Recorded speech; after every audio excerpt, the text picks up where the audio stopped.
What it is, y'all, it is your old boy Pilk, and I'm coming back at you with, well, the Before You Summon video. I know you guys like to hear this, like to get my assessment on these incoming banners. Well, first things first, the number one thing you need to know before you summon is that we're going to get this ticket once you finish the very hard levels. So, make sure, either that or it's from the exchange. Either way, make sure you do this before you do anything else on these banners. Main reason being, you never know who you're going to get here. You can get multiples. It is a guaranteed 4-star, so you're going to get somebody, and it might be the unit that you want. And some of these units, we're about to find out here in a moment, you might not need so many of. So do this first before you spend any of your free-to-play Iris on the incoming banners. But that said, let's jump into what the banners look like and my personal assessment. Now, feel free to give your assessments in the comments section down below if you disagree. If you are enjoying the video, whether you agree or disagree, make sure you hit the like button and subscribe to stay up to date with all of these, and hit the notification bell to stay up to date as well, because, you know, we come at you with Hachi darn near each and every single day. And we stream 4 times a week, so it'd be nice to stay on top of that. I digress. Let's get into it. This is the first banner you're going to see. Now, let's talk about Tiona, and then we'll get to Aisha, because Tiona's really interesting. Now, first of all, combat skills. Skill 1 is a 49 MP cost. It's a foes plural, high dart physical attack with unguard rate, ultra unguard rate, and temporary strength boost. HP regen minus 30% for 3 turns, and allies counter rate plus 30% for 3 turns. So really interesting mechanics here. Basically, the only time you're going to use skill 1 is in a war game scenario. You're never going to use it outside of that. So this is pretty much a war games build on skill 1. Now, that's not to say she's useless outside of that, as we're going to find out with skill 2. But the only other thing I will say about this, okay, counter rate is a great stat to increase in wargame, because as you know, as you're attacked, getting that counter attack can make all the difference in the world, especially if you're buffing single targets, because counter attacks are always single targets. So if you got a really strong single target counter attack, which her counter damage is 60%, that can be extremely significant. Now, the HP regen rate. Let's think about this for a moment. So this really only becomes a factor maybe turns 2, 3, and 4 in Wargame. And if you're not really on the level of, like, you know, mid-tier Jester teams, or even, you know, maybe a hero team or something like that, you're probably not worried about turns 2, 3, and 4. You're just worried about surviving to turn 2. The HP regen rate, basically what that's going to entail is, at the end of, so there's 2 different ways that an adventurer can heal, or even anybody can heal. That's just a general heal, which happens mid-turn. It happens whenever the action occurs. There's HP regen, which happens at the end of the turn, after everybody's actions are done, right before we move to the next turn. The very last thing that happens is there's an HP regen. It's not a heal, but it is. So you basically, all your units have to survive to that point to get the HP regen. It's a good mechanic to be able to reduce the regen rate. That's going to take the wind out of their sails. Reducing regen rate, and especially reducing heal as well, which we'll have in a moment, that is really significant. There's a lot of stall metrics from olden days that basically relied on a lot of healing and HP regenning. This really takes the wind out of those teams' sails. Now, I'm going to be honest, though, those teams haven't been terribly relevant in quite a bit of time. They're still useful, they still work, but they're not going to get you to the upper echelons of a lot of these attacks, just because we have so many, like, one-shot or crazy magic units, especially right now, but even, like, lead is a crazy physical unit. We have a lot of these units that they kind of have already kind of made them sort of irrelevant. I mean, they're still there, but they're not to the same extent they were before the anniversary. So, good mechanic. How useful it'll be, it's a 50-50 shot. Now, here's the fun part about her. So that's kind of the good and the bad of skill 1. Skill 2, 35 MP cost, foes plural, fast, strength, and magic minus 40%, dark resistance minus 35. Let me explain you. Now, if you have a really good dark team, this is why you want just one of this unit at minimum. You don't need a maximum breaker for what I'm going to talk about here. Okay. The strength of magic minus 40% for foes plural is basically the skill 1 that Harahime uses. Now, if you build the team stacks like we generally do for like Record Buster or really any event, where you've got 2 sacks, one in the front that does maybe they'll do like SA gauge buffing or something like that. Then turn 2, they'll leave and someone will come in that then does a big debuff. Case in point, a dark resistance debuff would be a great one to throw in there. Here's the cool part about this. She adds strength and magic minus 40% on top of that. Then turn 3, we'd bring in Harahime, and where we'd normally be fighting to do, you know, okay, heal, heal, heal, now we can debuff them. This actually gets that debuff out of the way. So you don't ever have to worry about the debuff with Harahime. You can only worry about hitting her skill 3 and basically replicating all of those. And maybe you can then sneak skill 2 in a little bit earlier and get, you know, those big buffs from skill 2 on Harahime. So this is a really, really, really good mechanic for the dark teams. I think this is going to really bring dark back to where it should be where it has been in the past historically. Dark's always been a really strong team. So really great that. I really like that. And for that reason, I say get at least one of these units and save her as a sack unit. So keep her for that turn 2, let her do her thing, and then swap her out. So turn 3, you can bring in Harahime and do whatever you need to do. That is going to help you out drastically. So if you've got a good dark team, you absolutely need at least one of this unit. You will thank yourself. But that is kind of assuming you have a good dark team. Or if you plan to build a good dark team, because we're going to have plenty of opportunities to build dark teams on down the road. Skill 3. 27 MP cost, foe singular, high dark physical attack with high penetration rate, damage plus 20% per each foe singular, strength and magic debuff. Now, obviously she does her own strength and magic debuff, it kind of relies on that. The interesting thing about this, while 20% doesn't seem like a lot, you can really kind of double that up because most of the time you see on units, this is either 35 or 40%. This is the equivalent of a 40% buff, right? And the reason I say that is because each one of those, you know, magic and strength buffs, that 20% is going to counteract per each one of those you have. So if you have a buff from an adventure, a buff from an assist. So you can do a strength buff from an adventure, you get 20%. Strength buff from an assist, you get 40%. Magic buff from an adventure, or debuff, I'm sorry. Magic debuff for an adventure, that brings you up to 60%. So it's strength debuff, rewind there. So strength debuff from an adventurer, I'll edit that part out. Strength debuff for an adventurer gives you 20%. Strength debuff from an assist gives you 40%. Magic debuff from an adventurer gives you another 20% for 60%. Magic debuff from an assist gives you now 80%. That's right on par with the units we've had. So very, very, very good situation there. The only downside to this is you have to be really, really, really careful when you build her team with an assist, because you need to have an assist that either does both strength and magic, or have a strength and magic debuffer in your stack somewhere, which is really rare to do unless you're building like a combo team. There are some units that do both, but you've really got to build these teams accordingly. So really just don't see her single target as being great. It's you know, it's on par, but it does take a little bit more to build. It's not detrimental, it's just kind of, it is what it is. Now, passives. Light resistance plus 35%. So in other words, she'll resist light damage, which is good because we got some really good light units recently and should be good for that. Counters her dark element. Counter damage is 60%, magic resistance is 20%, strength, agility, and dex is 30%, and she's an ogre killer. So next time we get a big event, probably expect some ogres. Just saying. Now, special arts. This is what this is interesting. So it says foes plural ultra high. Now I've been told this is a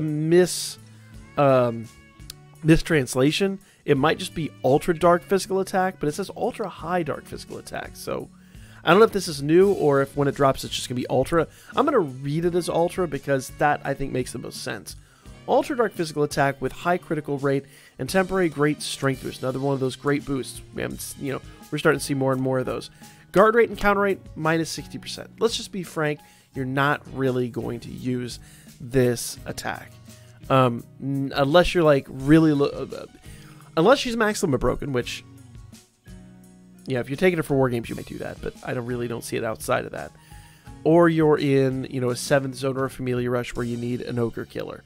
Other than that, it's a very unlikely situation that you're going to use that skill very often. So, my 2 cents, I think, for most people, if you've got a good dark team or even a respectable dark team that you want to build on at some point, get one of this unit and call it. If you really feel like you want to do the HP regen reduction and the counter rate increase and all that, there's plenty of other units that do counter rate increase, but the HP regen reduction would actually be really good in Wargame, especially Familia Wargame coming up, because Familia Wargame, people tend to run different teams that aren't quite as... I guess deadly, for lack of a better way to put it. So my 2 cents on her is probably just get the one to walk away, unless you really have that one very specific situation that you're looking forward to. So just one of her is fine. Let's talk about Aisha, because Aisha's a little bit less... she's a little bit less finicky. Though she's got her own odd caveats. I will definitely be going after this unit. She does self, strength, agility, and dex, all of those stats, 20%. Then does all allies, strength, agility, and dex, 10%. Now, the good side of this is that's to herself, that's 3 stats. Even to everybody, that's 3 stats. 3 stats that you would normally get from maybe 2 or 3 separate, at this juncture, 2 assists, kind of combined into one. So it's very, very good.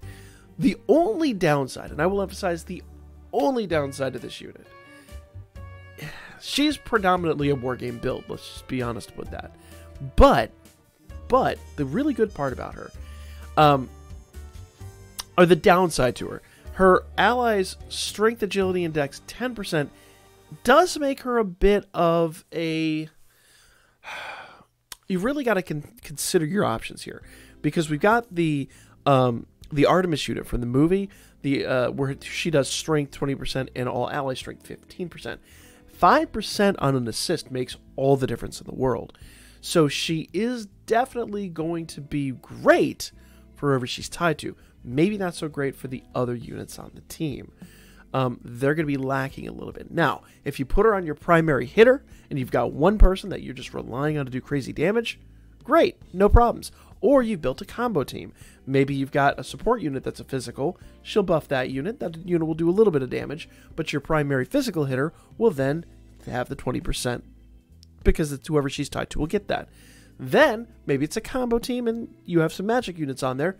They get the agility and dex stat, but then you can give them whatever they need for their magic attack or magic debuffs or whatever. So there is some good and some bad to this. She's got great stats, really good stats. I just don't find myself interested in replacing Artemis. I probably would run her with Artemis, which is weird.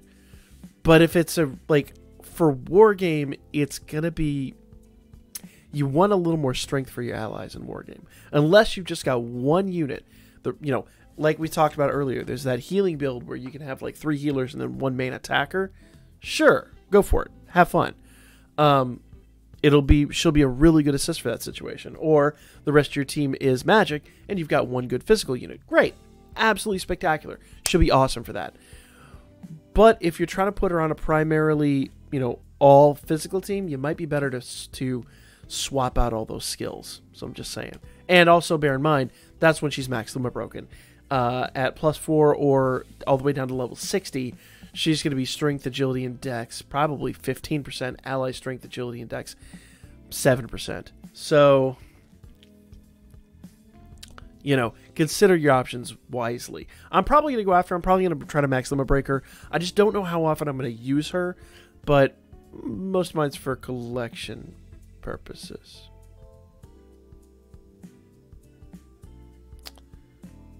Anyway, my perversions aside, let's talk about the other banner.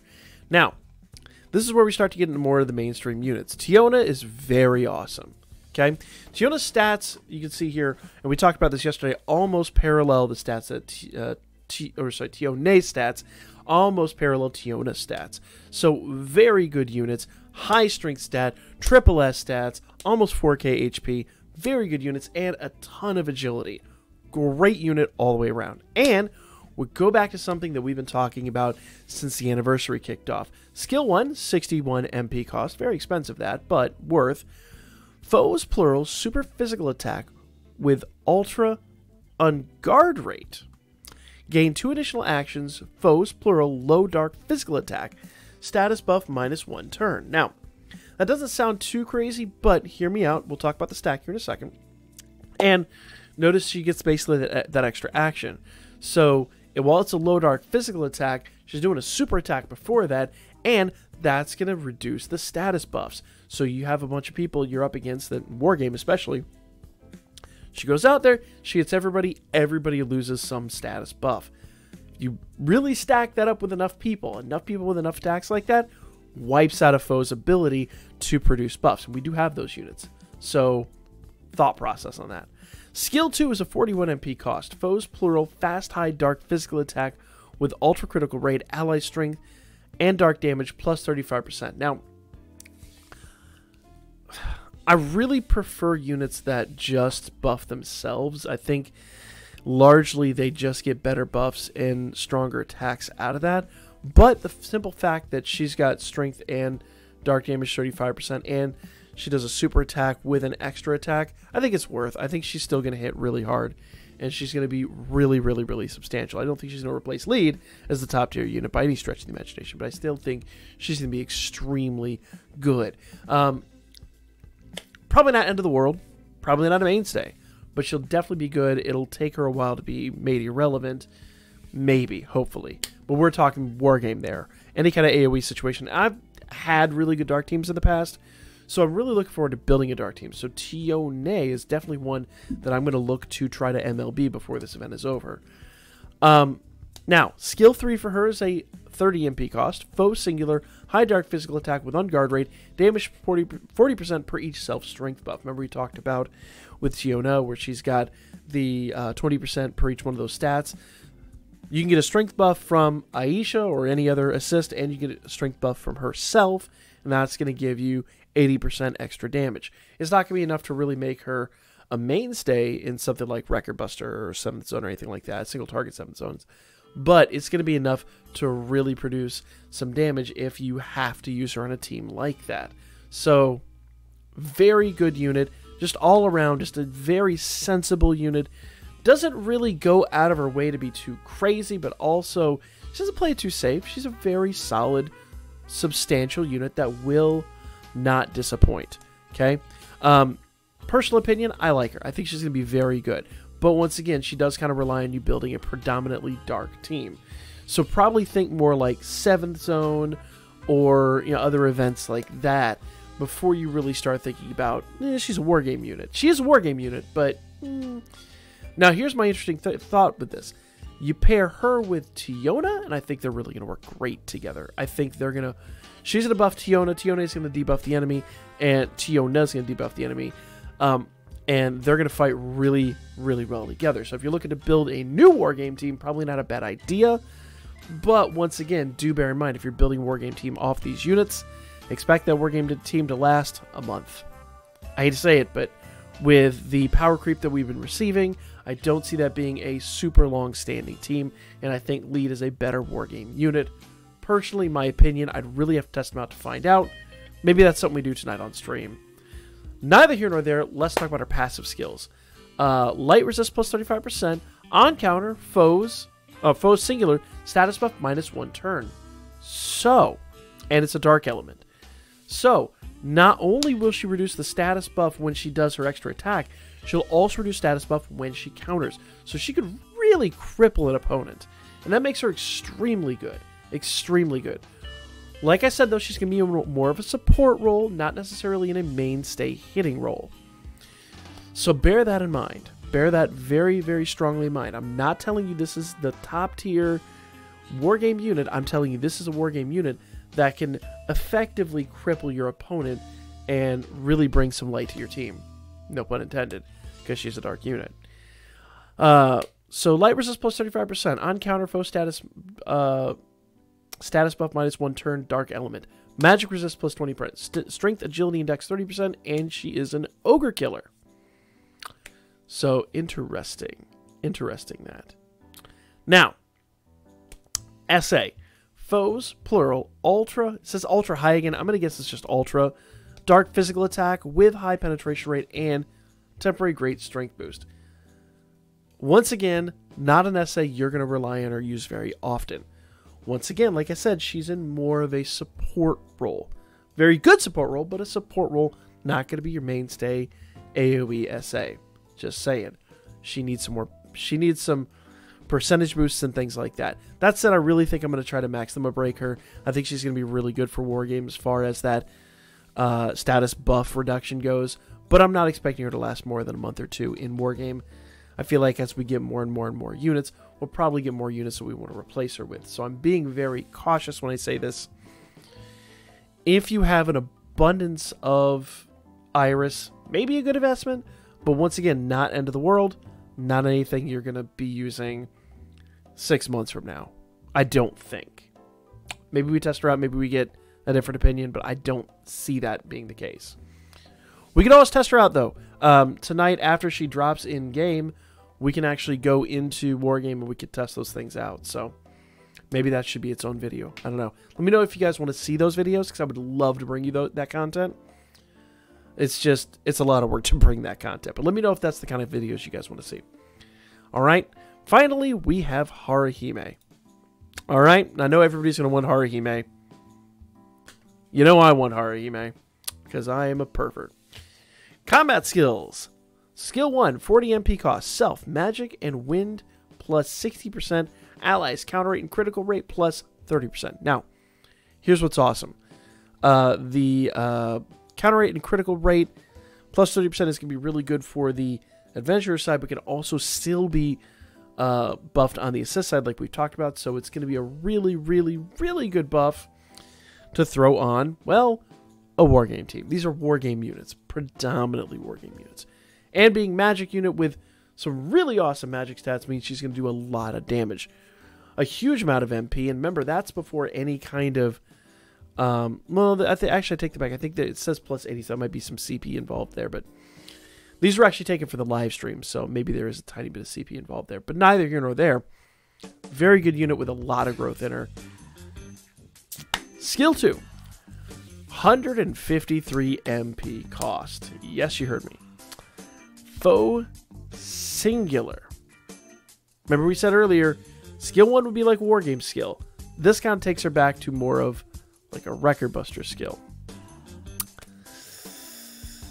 Foe singular, which hurts me because I really want that first skill for Wargames. But then we get to this, and I mean, you can still use her for Wargame, don't get me wrong. You could actually lock her down to use only skill 1. Just lock her down to a buff, and she'll just do skill 1 over and over again. So, and with someone like Tiona on your team, you really could, in theory, utilize that to keep buffing people over and over again, because Tiona is going to really wipe out those buffs. I think I called her Tiona. Tiona is going to wipe out those buffs. So, there's a possibility. But let's talk about her Record Buster skills, which are the next 2 skills. Skill 2 is a 153 MP cost. Foe singular, fast, high wind magic attack with high critical rate, single target resistance minus 20%, magic resistance and wind resistance minus 35%. Alright, so we now have a magic wind single target unit. Remember we talked about Ray that we got last week was magic wind single target. We had nobody else that was magic wind single target. Now we've got one. But they're going to work really, really well together. Really well together. And you've got a little bit longer to pull in Ray's banner because she's not going to be on for another couple of weeks. And we're going to start getting, for the next, I think starting tonight for the next 16 days, we're going to be getting free 11 draws. Go! Have fun with it, guys. Maybe you pull her. Maybe it's a good opportunity to pull Harahime and really build your Record Buster team. You know? Just thinking. Plus, well, we'll talk about Finn's Record Buster when he drops tonight. Finn's Record Buster is strange and kind of awesome. But neither here nor there. So a lot of big debuffs here. Single target resistance 20%, magic resistance, and wind resistance 35%. She's going to be really, really, really good for Record Buster and single target 7th zone. So very, very, very good unit. But like I said, as much as skill 1 did look like a really good wargame skill, that's the only thing she'd be doing. She would not be attacking, or she's not going to be attacking, you know, any kind of decent capacity. Also bear in mind the 153 MP cost does mean that you're going to need to tie someone to her that does MP regen. I don't even think... Yeah, I don't see MP regen actually in her passives at all. So you need an MP regen on there if you're going to be using that at all. Now, to be fair, in most circumstances, you're going to use that once. Maybe in some, you know, if you're fighting, you know, someone that removes their debuffs, maybe you use it twice or 4 times in like in a good Record Buster run. But still, you have enough time. You could tie someone that does HP regen and do enough there, but you know there are ways you can work around that. Still, she does need MP regen if you're going to use it multiple times. Now, skill 3 is a 10 MP cost. This was what's awesome, because in an ideal situation, you use skill 2 once. You probably do skill 2, then skill 1, then skill 3 would probably be my ideal situation. Though to be fair, I take that back, because skill 1. You need those buffs before you do skill 2, because skill 2 then otherwise wouldn't do damage. And skill 2 is her strongest attack. It's a high wind magic attack, where skill 3 is a foe singular mid-wind magic attack. Skill damage increases the less your MP is. Self 100% MP regen. I forgot about that. I completely forgot. I totally forgot that she did that. So here's the interesting part. You could actually spam skill 2. I completely forgot she did that. I'm egg on my face. I was reading through these and I 100% totally forgot she did that. Because I was looking for it in the passives. And I thought, no, you know, usually Harahimes do have that. So it's really interesting. So you do skill 1, skill 2, 2 or 3 times. Then skill 3, and then back to skill 2. And then when she runs out, do skill 3 again. Man. I forgot how busted this unit was. Yeah, this is a great unit. Record Buster unit, go for it. Love her, have her. She's awesome. I completely forgot about that 100% MP regen. Yeah. Passives are Earth Resistance plus 35%. Counters are Wind Element. Counter damage 50%. Critical and Penetration damage 15%. Magic Agility and Dex 30%. And she's an Ogre Killer. So... she's really all over the place, but I completely forgot about the 100% MP regen. Man, that was almost broken. Because you really think about it, you can do skill 2 like at least twice, maybe 3 times. Do skill 3, skill 2, skill 3, skill 2, skill 3. And she's never going to run out of steam. And it says the less your MP is, the greater the damage. So basically you run your MP down to like nothing. Do the skill. It's going to do a hit almost to the level of skill 2, and then do skill 2 again. So yeah, you can finally build your Harahime meme teams, and with good Harahimes, because we got a Harahime recently that wasn't so great. This one's spectacular, absolutely spectacular. But bear in mind, single target. She is a Record Buster build. And I know I said war game for the first one. I said there's a possibility you could do that. You could just put her on buff and then she'll just keep doing that. With Tione, it's not a bad idea, especially being that she gives counter and critical. So really, she's like an all-around unit. I really feel like of all the units here, she's the one that's going to have the longest, I guess, staying power of any unit we've got on these banners. I really adore this unit. So if you're really looking for one unit to go after, it's Harahime, my opinion. Do bear in mind, though, if you're going to use her for Wargame, you got to set her to buff, and you basically got to... You're hoping you're going up against somebody with a Tione team that removes buffs. That said, if you're going after Record Buster, you're going to wreck house. It's going to be great. So, awesome unit. Love her so much. Can't wait to build her. Can't wait to go after her. Like I said, of all the units on here, she's Easily my favorite, though I think Aisha is probably the one I want for research purposes. Now, that's not all. That's not all. Because remember, on Friday, we are actually getting this unit. And let me pull up her stats, because we actually do have her stats. Okay. So, combat skills. Skill 1, allies. Fast, magic, and agility, plus 30% for 4 turns. Remove strength and magic debuffs, except assist skills. So on all your allies, their magic debuffs are going to be removed. And that's not a very common skill we receive. So that alone is going to make her fairly worthwhile. In some events, it's a rare event that happens, but once again, when you start seeing these things, start thinking, okay, we're going to have a Familia Rush incoming. The next Familia Rush might have a thing like that. Any kind of event like that, we could be receiving within the next few weeks, and it'll probably need that skill. So, not the end of the world if you don't have it. You can always wait it out. But it is handy, especially in something like 7th Zone if you're trying to get a quick 7th Zone run in there. Now, Skill 2 is a foes, plural, fast, high wind magic attack. Notice wind magic. With Ultra on guard rate, magic resist and wind resist minus 30%. So, if nothing else, get one of her because she's a good wind sack unit. She'll do magic resist and wind resist down 30% if you have one of her. Remember we talked about sacking before. Put her on turn 2, let her leave. She'll be good to go. Skill 3 is a foe singular ultra wind magic attack. So, really? An ultra attack on skill 3? With ultra and guard rate and temporary great magic boost. But no percentage boost. I think that's supposed to be a super, maybe. It'd be weird to have an ultra there. Especially with no percentage. I'll have to see how that works out. Because it's a big hit. But not having the percentage boost is a little weird. And the great magic boost.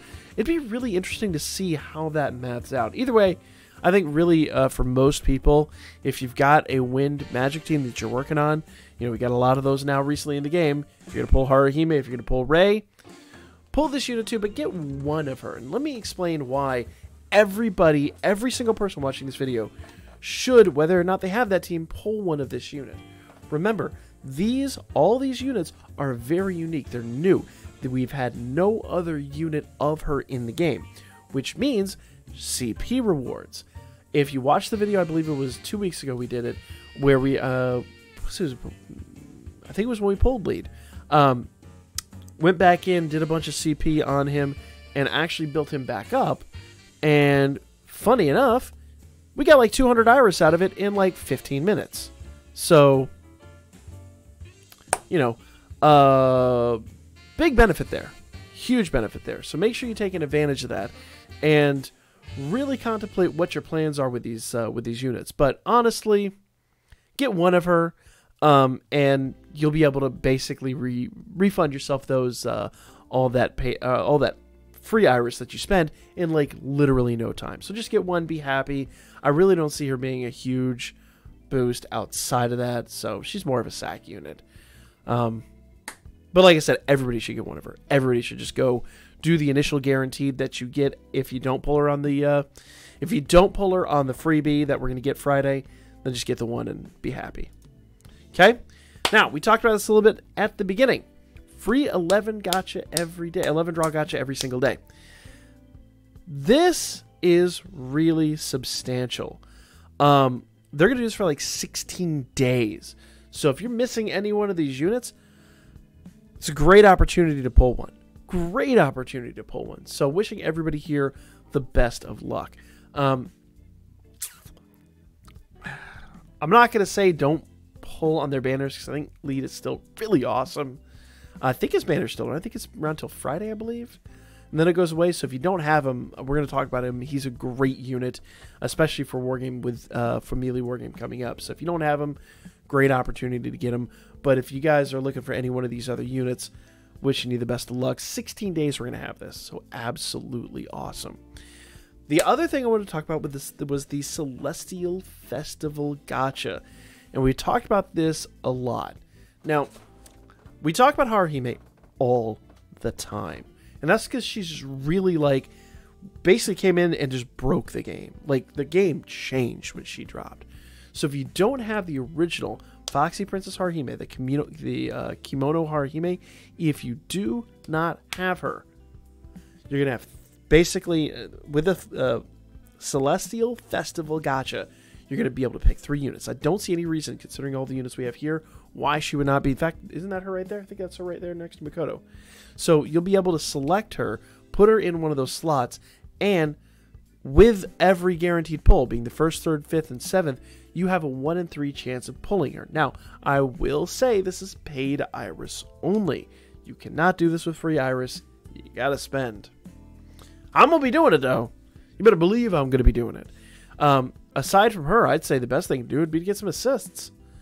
You better believe I'm going after some assists on this one, because I'm lacking quite a few assists or maybe I don't have like them fully bonded or whatever. It's a great opportunity. Now, no time limited units on here. This is all going to be non-time limited general pool units, but your best opportunity to pull them a 1 in 3 chance on the 1st, 3rd, and 7th pull. If you do nothing, do the first one and hope for some really awesome luck. But we'll cover this in its own video. I think of anything else out there right now with your paid Iris, this is the one to do. Save, save, save.